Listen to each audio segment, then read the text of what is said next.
నమస్తే Telangana welcome to T news నేను Mamata NEET counselling ఆలస్యంపై బీఆర్ఎస్వి పోరుబాట పట్టింది. ఇవాళ మినిస్టర్ క్వార్టర్స్ ముట్టడికి పిలుపునిచ్చిన బీఆర్ఎస్వి నేతలను తెలంగాణ భవన్ వద్ద పోలీసులు అడ్డుకున్నారు. అటు హైదరాబాద్లో గణేష్ శోభ అల్లుకున్నది. ఖైరతాబాద్ మహాగణపతి దర్శనానికి భక్తులు పోటెత్తారు. మరోవైపు ఢిల్లీ సీఎం కేజ్రీవాల్ సంచలన ప్రకటన చేశారు. మరో 2 రోజుల్లో సీఎం పదవికి రాజీనామా చేస్తానన్నారు. ఇలాంటి మరిన్ని లేటెస్ట్ అప్డేట్స్ చూసే ముందు హెడ్లైన్స్ చూద్దాం. కాంగ్రెస్ కుట్రలను కడిగేసిన కాళేశ్వరం ప్రాజెక్టు కాలువల నిండా గోదావరి జలాల ప్రవాహం. మెడికల్ సీట్లలో తెలంగాణ బిడ్డలకు అన్యాయం, వెంటనే నీట్ కౌన్సిలింగ్ జరపాలని బీఆర్ఎస్వి పోరాటం. ఖైరతాబాద్ మహాగణపతి దర్శనానికి ఇవాళ ఒక్కరోజు అవకాశం, భారీగా తరలివస్తున్న భక్తులు. అగ్ని పరీక్షకు సిద్ధంగా ఉన్నామన్న కేజ్రీవాల్ 2 రోజుల్లో ఢిల్లీ సీఎం పదవికి రాజీనామా చేస్తానని ప్రకటన. బీహార్లో లా అండ్ ఆర్డర్ పరిస్థితులపై ఆర్జేడీ నిరసన, పాట్నాలో రాజ్భవన్ ముట్టడి ఉద్రిక్తం.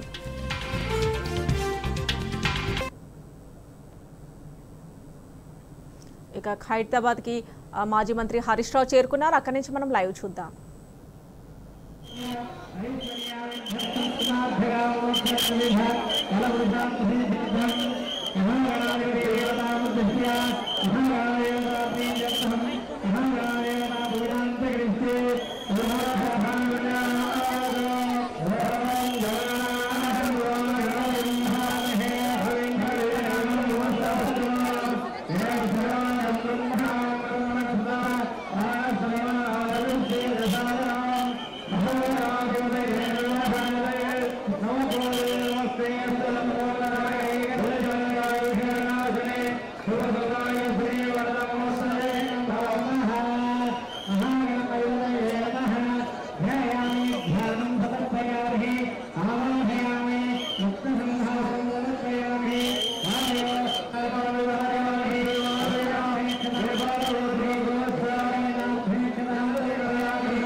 ఖైరతాబాద్ మహాగణపతిని మాజీ మంత్రి హరీష్ రావు దర్శించుకుంటున్నారు. లైవ్ చూద్దాం.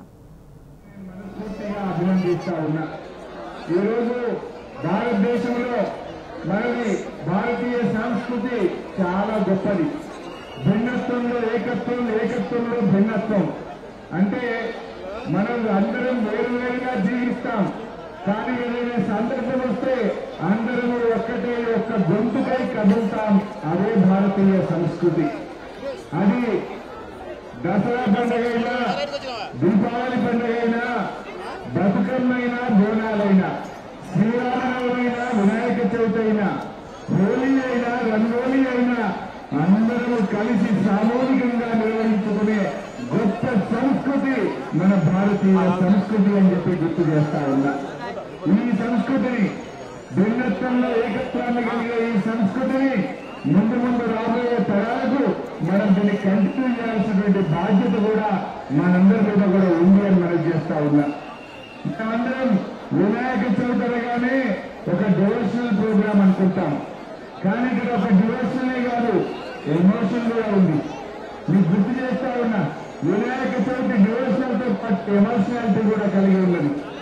ఆనాడు స్వాతంత్రోద్యమంలో బాల గంగాధర్ తిలక్ గారు భారతీయులందరినీ ఒక్క తాటి మీదకి వేయడానికి స్వాతంత్రోద్యమంలో వినాయక ఉత్సవాలను సామూహికంగా జరిపి భారత ప్రజలను ఒక్క తాటి మీదకి వచ్చిన గొప్ప నాయకుడు బాల గంగాధర్ తిలక్. అంటే స్వాతంత్రోద్యమంలో వినాయక చవితి ఉత్సవాలు భారత ప్రజలను ఒక్క తాటి మీదకి తెచ్చి స్వాతంత్ర పోరాటంలో ముందుకు నడిపిన చరిత్ర కూడా ఈ వినాయక చవితికి ఇస్తున్నది. ఆ సంప్రదాయాన్ని మనం ఇంకా ఒక కొనసాగిస్తున్నాం. తప్పకుండా రాబోయే రోజుల్లో కూడా కొనసాగించుకుందాం. ఇవాళ రాష్ట్రంలో కొన్ని జిల్లాల్లో అకాల వర్షాలు పడి తుఫాన్లు వచ్చి ప్రజలు బాధపడతా ఉన్నారు. ఆ విఘ్నేశ్వర దయతో ఆ తుఫాన్లో ఇబ్బంది పడ్డ ఆ ప్రజలకు, ఈ రాష్ట్ర ప్రజలకు అందరికీ విఘ్నాలు తొలగి అందరూ సుఖ సంతోషాలతో, ఆరోగ్యాలతో ఈ రాష్ట్ర ప్రజలు చల్లగా ఉండాలని ఆ విఘ్నేశ్వరుణ్ణి రెండు చేతులు జోడించి ప్రార్థిస్తా ఉన్నాను. అదేవిధంగా రాష్ట్ర ప్రభుత్వానికి విజ్ఞప్తి, ఇప్పుడే మిత్రులు చెప్పినట్టు ప్రతి సంవత్సరం గణేష్ నిమజ్జన కార్యక్రమాన్ని 9 ఏళ్లు మన నాయకుడు కేసీఆర్ నాయకత్వంలో అద్భుతంగా జరుపుకున్నాం. ఇప్పుడు కూడా అదే పద్ధతిలో నిమజ్జన కార్యక్రమాన్ని గొప్పగా జరపాలని రాష్ట్ర ప్రభుత్వాన్ని కూడా నేను కోరుతా ఉన్నా. ఎవరి మనోభావాల్లో దెబ్బతినకుండా 9 ఏళ్లు కేసీఆర్ గారు జరిపారో ఇప్పుడు కూడా నిమజ్జన కార్యక్రమాన్ని అద్భుతంగా జరపాలని చెప్పి నేను రాష్ట్ర ప్రభుత్వాన్ని కోరుతూ ఆ విఘ్నేశ్వర చల్లటి జీవులు మనందరి మీద ఉండాలని ప్రార్థిస్తూ నమస్కారం. ఇక ఢిల్లీ సీఎం అరవింద్ కేజ్రీవాల్ సంచలన ప్రకటన చేశారు. సీఎం పదవికి తాను 48 గంటల్లో రాజీనామా చేయనున్నట్లు ప్రకటించారు. ఢిల్లీ ఆమ్ ఆద్మీ పార్టీ నేతలు ముఖ్య కార్యకర్తల సమావేశంలో తన నిర్ణయాన్ని వెల్లడించారు. అగ్ని పరీక్షకు తాను సిద్ధంగా ఉన్నానని స్పష్టం చేశారు. కేంద్రంలోని మోదీ సర్కార్ బ్రిటిష్ ప్రభుత్వం కంటే దుర్మార్గంగా వ్యవహరిస్తోందని కేజ్రీవాల్ నిప్పులు చెరిగారు.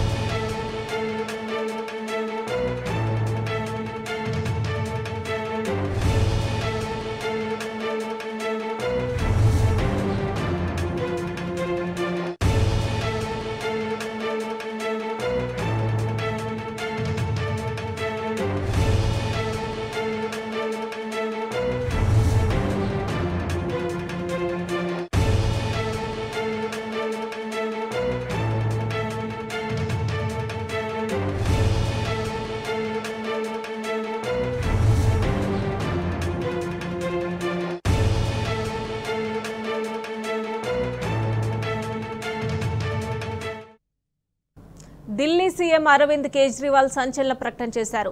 సీఎం పదవికి తాను 48 గంటల్లో రాజీనామా చేయనున్నట్లు ప్రకటించారు. ఢిల్లీ ఆమ్ ఆద్మీ పార్టీ నేతలు ముఖ్య కార్యకర్తల సమావేశంలో తన నిర్ణయాన్ని వెల్లడించారు. అగ్ని పరీక్షకు తాను సిద్ధంగా ఉన్నానని స్పష్టం చేశారు. కేంద్రంలోని మోదీ సర్కార్ బ్రిటిష్ ప్రభుత్వం కంటే దుర్మార్గంగా వ్యవహరిస్తోందని కేజ్రీవాల్ నిప్పులు చెరిగారు.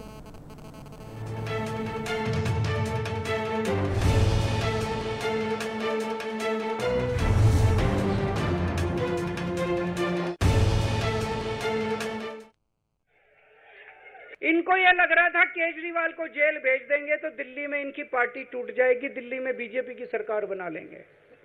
इनको लग रहा था पंजाब की सरकार तोड़ के पंजाब में हम अपनी सरकार बना लेंगे, इनके एमएलए तोड़ लेंगे। लेकिन हमारी पार्टी नहीं टूटी, हमारे एमएलए नहीं टूटे, हमारे एमएलए तो छोड़ो कार्यकर्ता भी नहीं टूटे। तो केस यह भी लंबा चलेगा। आज कोर्ट जितना कर सकता था कोर्ट ने हमारे पक्ष में निर्णय लिया है, हमें बेल दे दी उन्होंने, ऐसे कानून में जिसमें बेल मिलनी नामुमकिन होती है। दोस्तों 2 दिन के बाद, आज से 2 दिन के बाद मैं सीएम की कुर्सी से इस्तीफा देने जा रहा हूं और मैं तब तक सीएम की कुर्सी पे नहीं बैठूंगा जब तक जनता अपना फैसला ना सुना दे। నీట్ కౌన్సిలింగ్ ఆలస్యంపై బీఆర్ఎస్ విద్యార్థి విభాగం ఆందోళనకు దిగింది. హైదరాబాద్ బంజారాహిల్స్లోని మంత్రుల క్వార్టర్స్ ముట్టడికి బయలుదేరిన బీఆర్ఎస్వి కార్యకర్తలను పోలీసులు అడ్డుకున్నారు. తెలంగాణ భవన్ నుంచి బయటకు వెళ్లకుండా నిలువరించారు. CM down down, police go back అంటూ బీఆర్ఎస్వి కార్యకర్తలు నినాదాలు చేశారు. పోలీస్ వలయాన్ని ఛేదించుకొని మంత్రుల క్వార్టర్స్ వైపు వెళ్లేందుకు ప్రయత్నించారు. దీంతో భారీగా మోహరించిన పోలీసులు బీఆర్ఎస్వి కార్యకర్తలను అదుపులోకి తీసుకుని అక్కడి నుంచి తరలించారు.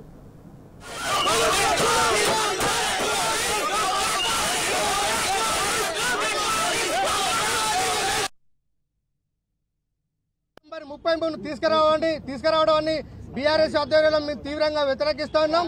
బీఆర్ఎస్ పార్టీ గత కొన్ని రోజులుగా స్టేట్మెంట్ ఇచ్చినప్పుడు కూడా ఈ ప్రభుత్వంలో చెల్లడం లేదు. ఎందుకంటే ప్రైవేట్ మెడికల్ కాలేజీలు తొత్తుగా వేరేస్తూ ప్రైవేట్ కాలేజీలకు ఇవాళ కొమ్ము కాసే విధంగా ఇవాళ రాష్ట్ర ప్రభుత్వ వైఖరి ఇవాళ ఉంటుంది. అదేవిధంగా ఇవాళ నీట్ కౌన్సిలింగ్ లోపల ఇవాళ భారతదేశంలో అన్ని రాష్ట్రాల లోపల మొదటి ఫేజ్ అయిపోయింది, సెకండ్ ఫేజ్ కూడా ఇవాళ సర్టిఫికేట్ వెరిఫికేషన్ ఇవన్నీ అయిపోయినాయి. అయినా కూడా తెలంగాణలో కనీసం ఇలా కౌన్సిలింగ్ నిర్వహించకపోవడం వల్ల తెలంగాణ విద్యార్థులు చాలా ఆందోళనకు గురవుతూ ఉన్నారు, చాలా నష్టపోయే పరిస్థితి ఉన్నది. ఈ లోపల తెలంగాణలో కొంతమంది ప్రైవేట్ యాజమాన్యాలు ఇవాళ డ్రీమ్లు యూనివర్సిటీలు రావడం వల్ల తెలంగాణలో కరీంనగర్ కోటలో నింపాల్సిన సీట్లు కూడా ఇవాళ పూర్తిగా ఇవాళ ప్రైవేట్ వాళ్ళ చేతిలో పోయే పరిస్థితి. ఇవాళ ప్రైవేటు యాజమాన్యాలతోని ఈ రాష్ట్ర ప్రభుత్వం ముఖ్యమంత్రి రేవంత్ రెడ్డి గారు, అదేవిధంగా వైద్య శాఖ మంత్రి దామోదర రాజనరసింహ గారు ఇవాళ కుట్ర పండి ఇవాళ లాలూచి పడి ఇవాళ తెలంగాణ విద్యార్థులు నష్టం చేస్తున్నారు. కాబట్టి ఇవాళ మేమందరం కూడా బీఆర్ఎస్ ఆధ్వర్యంలో మినిస్టర్ క్వార్టర్స్ ఉంటానికి మేము బయలుదేరితే ఇవాళ పోలీసులను పెట్టి ఇవాళ మమ్మల్ని అడ్డుకోవడం చాలా దుర్మార్గంగా వివరిస్తున్నాం. కోరికలు కోరట్లేదు. తెలంగాణ విద్యార్థుల కోసం తెలంగాణ ప్రయోజనాలను కాపాడాలని చెప్పి జీవో నెంబర్ 33 రద్దు చేయాలని చెప్పి ఇవాళ మేము డిమాండ్ చేస్తున్నాం. రాష్ట్ర ప్రభుత్వం ఒక దిక్కు విద్యార్థుల నుంచి పేరెంట్స్ నుంచి డిమాండ్ వస్తున్నప్పుడు కూడా ఇవాళ కావాలని చెప్పి ఇవాళ సుప్రీంకోర్టు పోతున్నారు. ఇవాళ సుప్రీంకోర్టులో నిర్ణయం వచ్చే వరకు ఈ లోపల ఇవాళ చాలా మంది డబ్బున్న వాళ్ళందరూ కూడా ఇవాళ యాజమాన్య కోర్టులో చేరే విధంగా మరిన్ని ఈ లోపల మరిన్ని డ్రీమ్ యూనివర్సిటీలో వచ్చే పరిస్థితి ఉన్నది. కాబట్టి పూర్తిగా తెలంగాణ విద్యార్థులకు నష్టపోయే పరిస్థితి. కాబట్టి రాష్ట్ర ప్రభుత్వం వెంటనే సుప్రీంకోర్టులో వేసిన పిటిషన్ ఉపసంహరించుకోవాలని మేము డిమాండ్ చేస్తా ఉన్నాం. తొందరగా మెడికల్ కౌన్సిల్ నిర్వహించి 33 జీవోను వెనక్కు తీసుకొని పూర్తి సీట్లని తెలంగాణ గడ్డ మీద పుట్టిన విద్యార్థులతో ఈ కౌన్సిల్ నిర్వహించాలని రాష్ట్ర ప్రభుత్వాన్ని డిమాండ్ చేస్తూ నీట్ కౌన్సిలింగ్ పై ప్రభుత్వం తీరు నిరసిస్తూ బీఆర్ఎస్పీ నాయకులు మినిస్టర్స్ క్వార్టర్స్ ను ముట్టడించారు. అడుగడుగునా పోలీస్ వలయాన్ని ఛేదించుకుని ఆందోళనకు దిగారు. ప్రభుత్వ వ్యతిరేక నినాదాలతో హోరెత్తించారు. జీవో 33ని రద్దు చేయాలని డిమాండ్ చేశారు. కాగా వారిని పోలీసులు అదుపులోకి తీసుకుని అక్కడి నుంచి తరలించారు.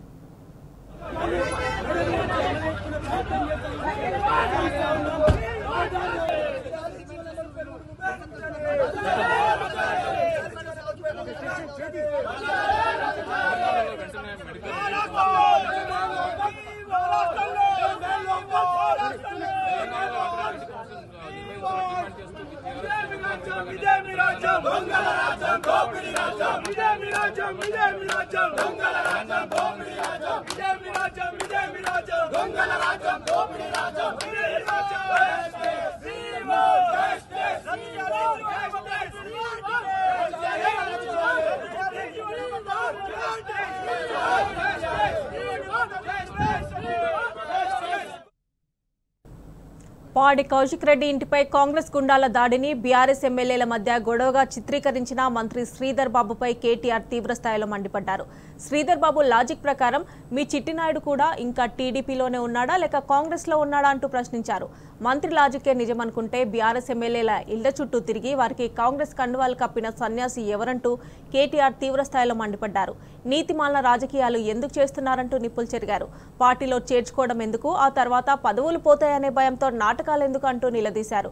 ప్రలోభ పెట్టి చేర్చుకున్న వాళ్లను మా వాళ్ళు అని చెప్పుకోలేని కాంగ్రెస్ వాళ్ల బాధను చూస్తే జాలి కలుగుతోందంటూ ఎద్దేవా చేశారు. కాంగ్రెస్ నేతలు హైకోర్టును మోసం చేద్దాం అనుకుంటున్నారు కానీ ప్రజలు అన్నీ గమనిస్తున్నారని హెచ్చరించారు.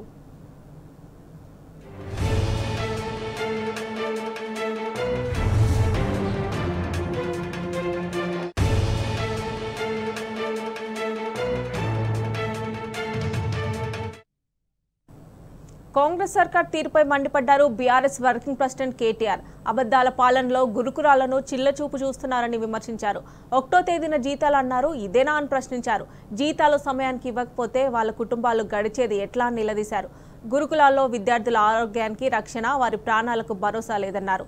జీతాలు సమయానికి ఇవ్వకుండా గురుకుల ఉద్యోగుల కుటుంబాలు రోడ్డున పడేస్తారా అని ప్రశ్నించారు. విద్యా సంవత్సరం ప్రారంభమై 3 నెలలు గడిచినా విద్యాశాఖ మీద ఒక్కనాడైనా రివ్యూ చేశారా అని ప్రశ్నించారు. సకాలంలో వేతనాలు రాకపోతే గురుకుల ఉపాధ్యాయులకు నెల ఎలా గడుస్తుందని నిలదీశారు.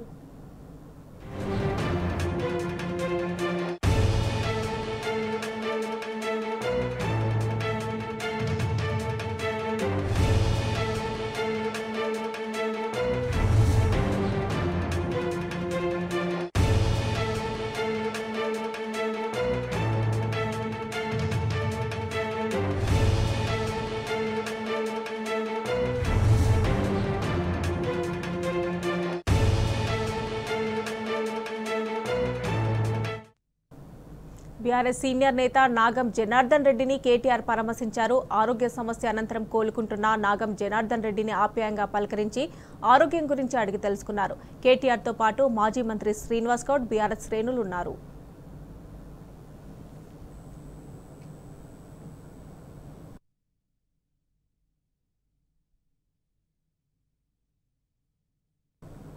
కాంగ్రెస్ పాలనలో అన్ని వర్గాల ప్రజలు అరిగోసపడుతున్నారు. వికారాబాద్ జిల్లా శివసాగర్ బ్యాక్ వాటర్తో రైతులు నానా ఇబ్బందులు పడుతున్నారు. యాలాల మండలం నాగసముద్రం గ్రామానికి చెందిన రైతన్నలు పొలాలకు వెళ్లాలంటే నదిలో సాహసం చేయాల్సి వస్తోంది. దీంతో నీటి డ్రమ్ములతో చేసిన పడవపై నది దాటుతున్నారు. వరదకు ఎప్పుడు ఏం జరుగుతోందని రైతులు ఆవేదన వ్యక్తం చేస్తున్నారు. ప్రభుత్వం స్పందించి కక్రవేణి నది దాటేందుకు వంతెన ఏర్పాటు చేయాలని డిమాండ్ చేశారు. ఇక్కడ మా విలేజ్లో ల్యాండ్ అన్ని సేకరించి గవర్నమెంట్ శివసాగర్ కంప్లీట్ చేసింది. ఇక్కడ కంప్లీట్ చేసినప్పటి నుంచి మాకు ఇదే ఇబ్బంది ఉన్నది. మాకు లేబర్ షార్టేజ్ ఉన్నది. మాకు వాగవతల ఒక 200 ఎకరాల దాకా ల్యాండ్లు ఉన్నాయి. మాకు చాలా ఇబ్బంది ఉన్నది. మా పశువులకు పోనీకి రానికే పాలు తీసుకురానికి కూడా ఇబ్బంది ఉన్నది.